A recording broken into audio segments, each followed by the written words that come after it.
रात का समय था। तेज बारिश हो रही थी। घड़ी में रात के 11 बज चुके थे। शहर की सड़कों पर सन्नाटा था, लेकिन एक कोने में एक बिल्कुल भीगी हुई लड़की बस अकेली खड़ी थी। उसके कपड़े फटे हुए थे, पैर कांप रहे थे और आंखों में डर झलक रहा था।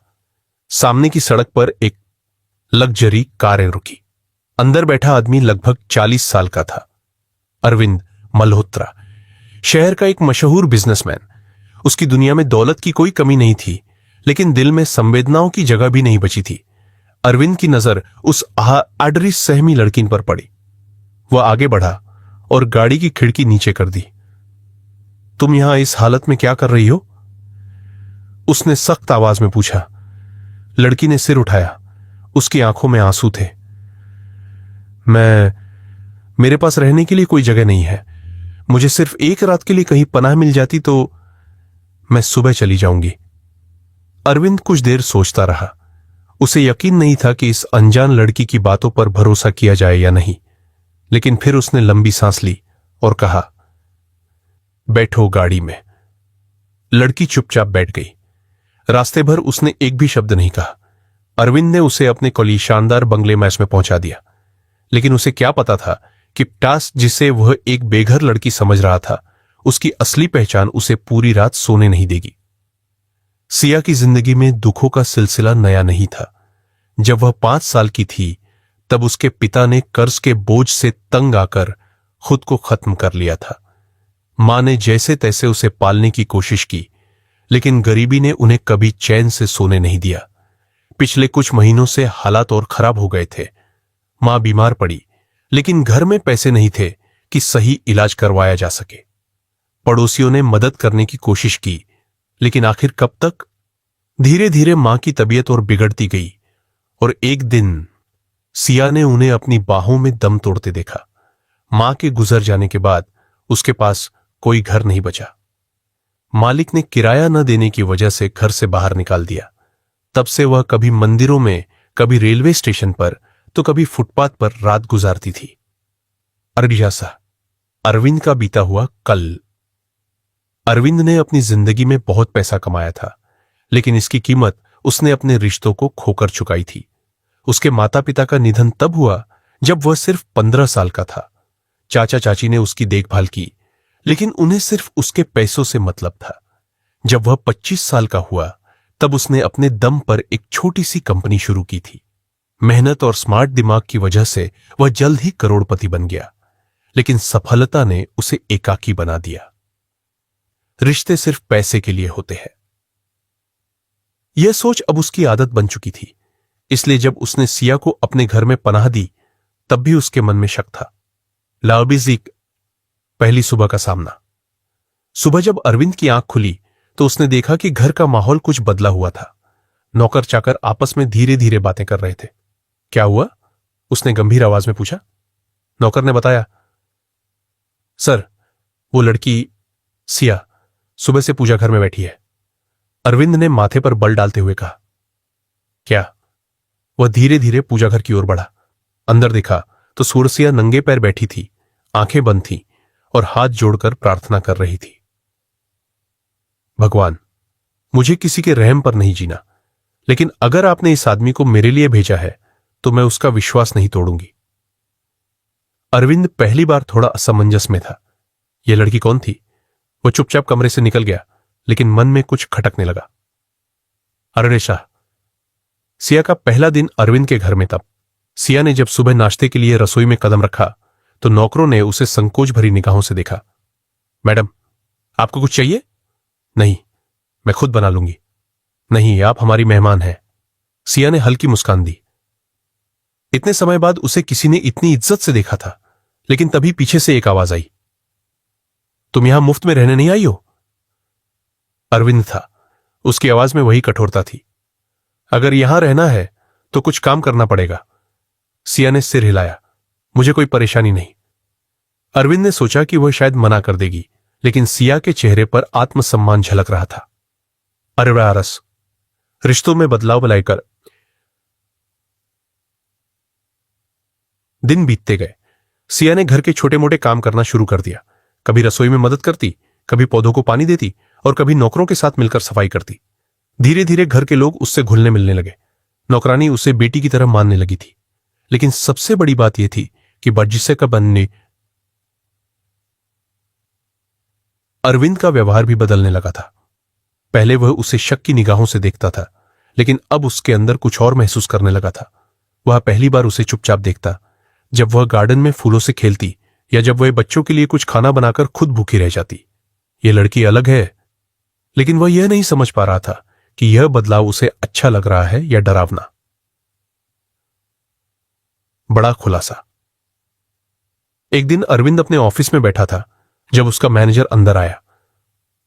सर, लड़की की पूरी जानकारी मिल गई है। बताओ। सर, यह लड़की किसी आम परिवार से नहीं है। इसका असली नाम सिया मेहरा है। कौन? अरविंद चौंक गया। सिया मेहरा, वही जो देश के सबसे बड़े बिजनेसमैन विजय मेहरास की बेटी थी। अरविंद के पैरों तले जमीन खिसक गई। विजय मेहरा, जिसका नाम उसने कई साल पहले सुना था, लेकिन वह दिवालिया हो गए थे। फिर? सर, उनके दिवालिया होने के बाद कुछ गुंडों ने उनकी फैक्ट्री पर कब्जा कर लिया। एक हादसे में उनकी मौत हो गई। उनकी पत्नी बीमार थी और उन्होंने किसी तरह अपनी बेटी को बचा लिया। और फिर? सर, उनकी पत्नी भी चल बसी और ये लड़की अकेली रह गई। अरविंद का सिर घूम गया।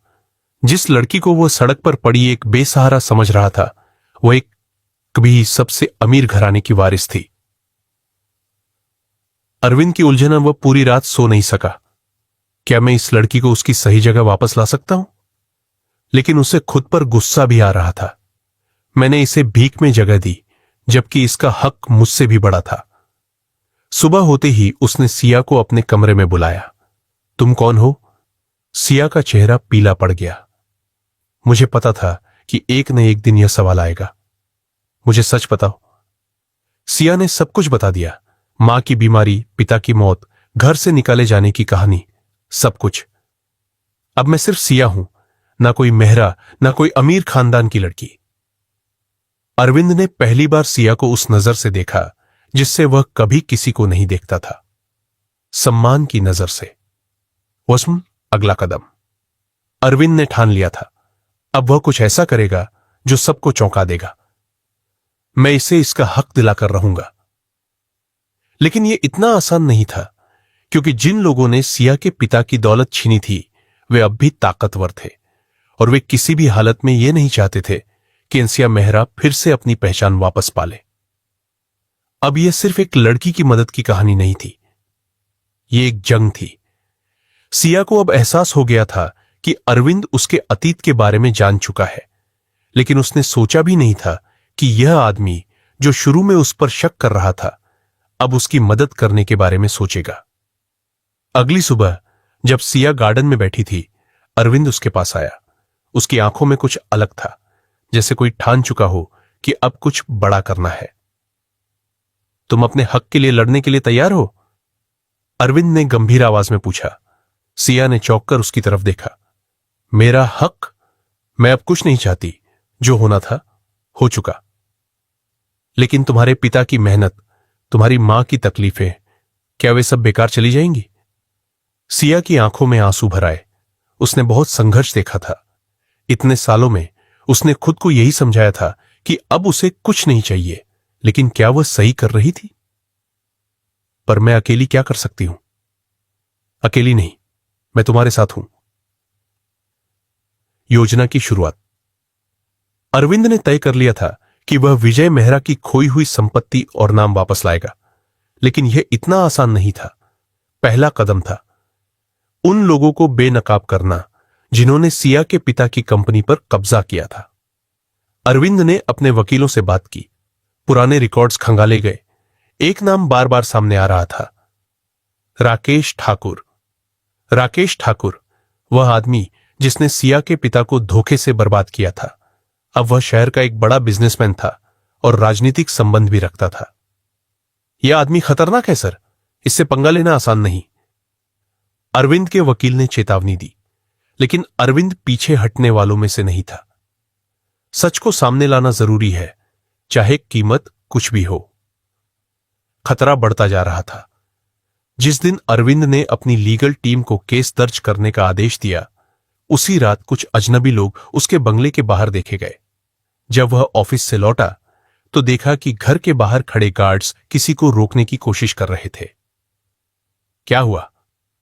सर, ये कुछ लोग बार बार यहां आकर सवाल पूछ रहे हैं कि आप क्या करने वाले हैं। अरविंद समझ गया कि यह चेतावनी थी। रात होते ही उसके फोन पर एक अनजान नंबर से कॉल आई। जो कर रहे हो उससे पीछे हट जाओ, वरना अंजाम अच्छा नहीं होगा। अरविंद मुस्कुराया। अब तो और भी मजा आएगा। सिया के अंदर की चिंगारी। इधर सिया के अंदर भी कुछ बदल रहा था। अरविंद ने उसमें वो ताकत जगा दी थी जो इतने सालों के दुखों ने दबा दी थी। अगर मेरे पिता को न्याय नहीं मिला तो उनका सपना कैसे पूरा होगा? अब वह भी मैदान में उतरने को तैयार थी। अर्युबल और बड़ी चाल। अरविंद और सिया ने फैसला किया कि वे राकेश ठाकुर के खिलाफ मीडिया का सहारा लेंगे। अरविंद ने अपने संपर्कों का इस्तेमाल किया और अगले ही दिन शहर के सबसे बड़े न्यूज चैनल पर एक लाइव इंटरव्यू सेट किया। इंटरव्यू में सिया ने अपनी पूरी कहानी सुनाई, कैसे उसके पिता को धोखा दिया गया, कैसे उसकी मां संघर्ष करते हुए दुनिया से चली गई और कैसे उसे सड़क पर आना पड़ा। पूरा शहर हिल गया। क्या यह लड़की सच कह रही है? लोग अब सवाल पूछने लगे थे। यस, राकेश ठाकुर की प्रतिक्रिया। राकेश ठाकुर को गुस्सा आ गया। उसने मीडिया पर दबाव डालने की कोशिश की, लेकिन अब मामला तूल पकड़ चुका था।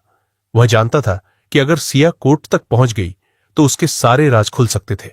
इसलिए उसने सीधे अरविंद से मिलने का फैसला किया। अगले दिन जब अरविंद अपने ऑफिस में था, तभी वहां 4 गाड़ियों का काफिला आकर रुका। दरवाजे से अंदर घुसते ही एक भारी आवाज गूंजी। अरविंद मल्होत्रा, तुमने मेरे खिलाफ इतनी हिम्मत कैसे की? अरविंद अपनी कुर्सी से उठकर मुस्कुराया। सच का साथ देना कोई हिम्मत की बात नहीं, बस इंसानियत की बात है। राकेश ने गुस्से से मेज पर मुक्का मारा। तुम्हें नहीं पता कि तुम किससे टकरा रहे हो। लेकिन अरविंद शांत रहा। तुम्हें नहीं पता कि तुमने किसकी जिंदगी बर्बाद की थी। खेल अब पलटने वाला था। राकेश को अब एहसास हो गया था कि वह मुश्किल में फंस चुका है, लेकिन वह इतनी आसानी से हार मानने वालों में से नहीं था। उसने जाते जाते अरविंद को धमकी दी, अगर तुमने यह केस वापस नहीं लिया तो इसका अंजाम बुरा होगा। लेकिन अरविंद और सिया अब पीछे हटने के मूड में नहीं थे। यह सिर्फ एक खोई हुई पहचान की लड़ाई नहीं थी, यह न्याय की लड़ाई थी। अब अगला कदम क्या होगा? क्या अरविंद और सिया अपने मिशन में सफल होंगे या फिर कोई और बड़ा ट्विस्ट उनका इंतजार कर रहा था? कोर्ट का निर्णायक दिन। सूरज की पहली किरण के साथ ही पूरा शहर इस बहुचर्चित केस की आखिरी सुनवाई का इंतजार कर रहा था। कोर्ट रूम खचाखच भरा हुआ था। पत्रकारों के कैमरे लगातार रिकॉर्डिंग कर रहे थे। अरविंद और सिया दोनों कोर्ट में मौजूद थे। सिया की आंखों में एक अलग आत्मविश्वास झलक रहा था। आज मैं अपने पिता का सपना पूरा करने के लिए यहां खड़ी हूं। आज मैं अपनी पहचान वापस लेने के लिए लड़ रही हूं। जज ने गहरी नजरों से दोनों पक्षों को देखा और फिर सुनवाई शुरू की। आरएसी राकेश ठाकुर का आखिरी दांव। राकेश ठाकुर जानता था कि अगर वह आज हार गया तो उसकी पूरी दुनिया बर्बाद हो जाएगी। वह अब किसी भी तरह से सिया और अरविंद को हराने की कोशिश में था। उसने अपने वकील से कहा, कुछ भी करो, लेकिन मुझे इस केस से बचाओ। उसका वकील कोर्ट में खड़ा हुआ और बोला, माननीय न्यायालय, हमारे पास इस बात का कोई पुख्ता सबूत नहीं है कि विजय मेहरा की संपत्ति को जबरदस्ती हड़पा गया था। सिया के पास कोई दस्तावेज नहीं है जिससे यह साबित हो सके कि वह असली वारिस है। कोर्ट में हलचल मच गई। लोग फुसफुसाने लगे, क्या सिया हार जाएगी? लेकिन तभी अरविंद उठ खड़ा हुआ। उसकी आवाज में गहरा आत्मविश्वास था। माननीय जज साहब, मैं सबूत पेश करना चाहता हूं। डारा, एक गुप्त सबूत जिसने सब बदल दिया। सभी लोग चौंक गए।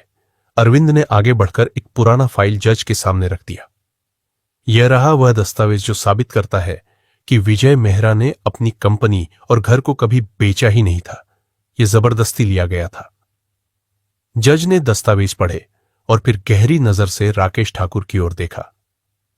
क्या आपको कुछ कहना है श्रीमान ठाकुर? राकेश ठाकुर के चेहरे पर पसीना आ गया। उसे एहसास हो गया कि अब उसका खेल खत्म हो चुका है, लेकिन तभी वह गुस्से से चिल्लाया, यह सब झूठ है, मुझे फंसाने की साजिश है। एक चौंकाने वाला कबूलनामा। तभी अचानक कोर्ट के दरवाजे से एक आदमी अंदर आया। वह राकेश ठाकुर के ही पुराने अकाउंटेंट सुरेश मिश्रा थे। उन्होंने कांपती आवाज में कहा, माननीय न्यायालय, मैं सच बताना चाहता हूं। जज ने उन्हें गवाही देने की अनुमति दी।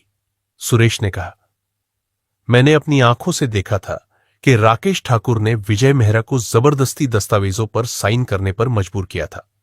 यह सब धोखे से किया गया था। पूरा कोर्ट रूम चौंक गया। राकेश गुस्से में चिल्लाया, तू झूठ बोल रहा है, तुझे पैसे दिए गए हैं। लेकिन अब उसकी कोई चाल काम नहीं कर रही थी। जज ने फैसला सुनाया, राकेश ठाकुर को धोखाधड़ी, जालसाजी और जमीन हड़पने के आरोप में तुरंत गिरफ्तार किया जाए। विजय मेहरा की संपत्ति उनकी बेटी सिया को लौटाई जाए। जज की बात खत्म होते ही पुलिस ने राकेश ठाकुर को पकड़ लिया। उसने भागने की कोशिश की, लेकिन हथकड़ी लग चुकी थी। सिया की जीत, पहचान की वापसी। जैसे ही कोर्ट का फैसला आया, लोगों की आंखों में खुशी के आंसू थे। पूरा मीडिया अब सिया की कहानी को एक साहसी संघर्ष और न्याय की जीत के रूप में दिखा रहा था। अरविंद ने सिया की तरफ देखा। अब तुम अपने पिता की विरासत को संभाल सकती हो। सिया की आंखें छलक आईं। यह सिर्फ मेरी जीत नहीं, यह सच की जीत है, और यह तुम्हारे बिना संभव नहीं होता अरविंद। अरविंद मुस्कुराया। सच हमेशा जीतता है, बस कोई ना कोई उसे लड़ने वाला चाहिए। और आखिर एक नया सफर, एक नई शुरुआत। अब सिया के पास सब कुछ था, अपना घर, अपने पिता की कंपनी और अपनी पहचान। लेकिन एक सवाल अभी भी बाकी था।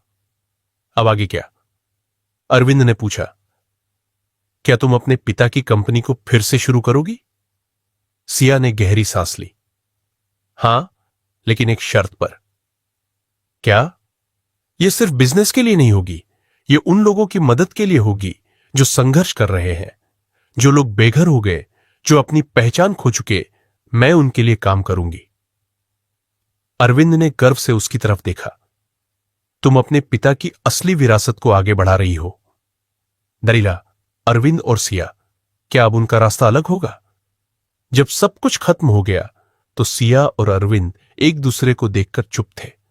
अरविंद ने धीरे से कहा, अब तुम अपने रास्ते जा सकती हो, तुम्हारे पास सब कुछ वापस आ गया है।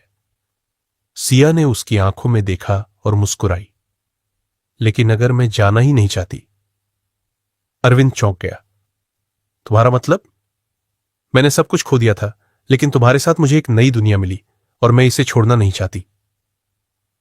अरविंद की आंखों में पहली बार कुछ नर्म था, एक अपनापन, एक रिश्ता। अंत, लेकिन एक नई शुरुआत के साथ। आज सिया ने अपनी पहचान वापस पाई थी, लेकिन उसने सिर्फ एक खोई हुई जिंदगी को नहीं, बल्कि एक नया परिवार और नया रिश्ता भी पाया था। और अरविंद ने पहली बार अपने दिल की सुनी थी।